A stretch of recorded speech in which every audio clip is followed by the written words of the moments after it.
This is a 5-minute video for our GBD-Net for object detection.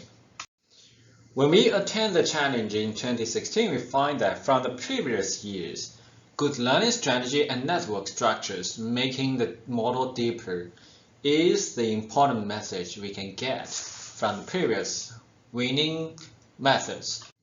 Therefore, the message we get is we need to go deeper. However, in our paper, we raised the question, is deeper the only way to go?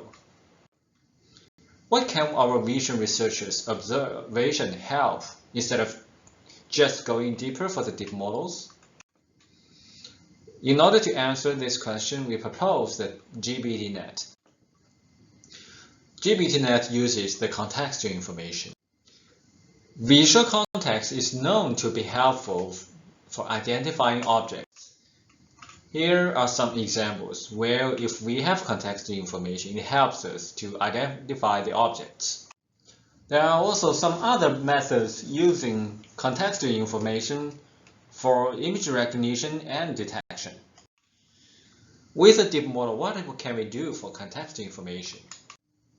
Our motivation is to learn the relationship among features of different resolutions and contextual regions.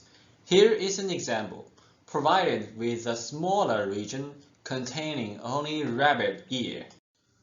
There is a high probability of having a larger contextual region containing the visual feature of rabbit head. Therefore, features of different contextual regions can validate the existence of each other. The rabbit ear can validate the existence of the rabbit head, vice versa. However, given the rabbit ear, we are not certain it is always true that there should be a rabbit head. This is a counterexample. In this example, below the rabbit ear, if we find out a visual feature that tells us that there's a human face instead of a rabbit head below the rabbit ear, then the existence of human face should not be used for validating the existence of a rabbit head. Therefore, features can validate the existence of the other features. On the other hand, this kind of validation should be under control, based on the existing fast RCN for object detection. We proposed the GBD-Net for detection.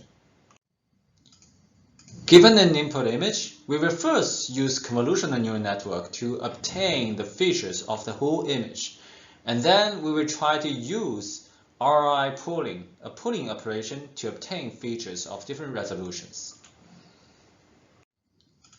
Specifically, for a bounding box like this, we will try to extract features of 4 different kinds of resolutions and contextual regions.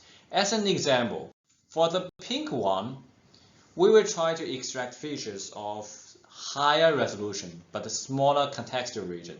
On the other hand, for the blue one here, we will have smaller resolution but more contextual region for the features here.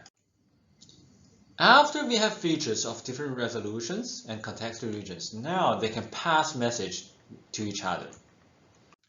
Features of different resolutions and contextual regions will have their own convolutional neural network branches. Then features of smaller contextual regions will be used for passing message to features of larger contextual regions, and this is implemented by convolutional layers. Then we will do it in the reverse order, starting from features of larger contextual region to features of smaller contextual region. And we will also include the gates to help us to control the flow of the message. After features have passed the message to each other, then they are combined to obtain the classification results for the given bounding box. Experimental results on ImageNet, Pascal, and Coco show that the proposed GBD-Net can improve the detection accuracy substantially. A brief summary. Features matter. On the other hand, observations from vision researchers also matter. And in this method, we propose that deep learning can be used as a tool to model the relationship among features. And here, specifically, we propose the GBD-Net to pass message among features from different contextual regions. The code is also available.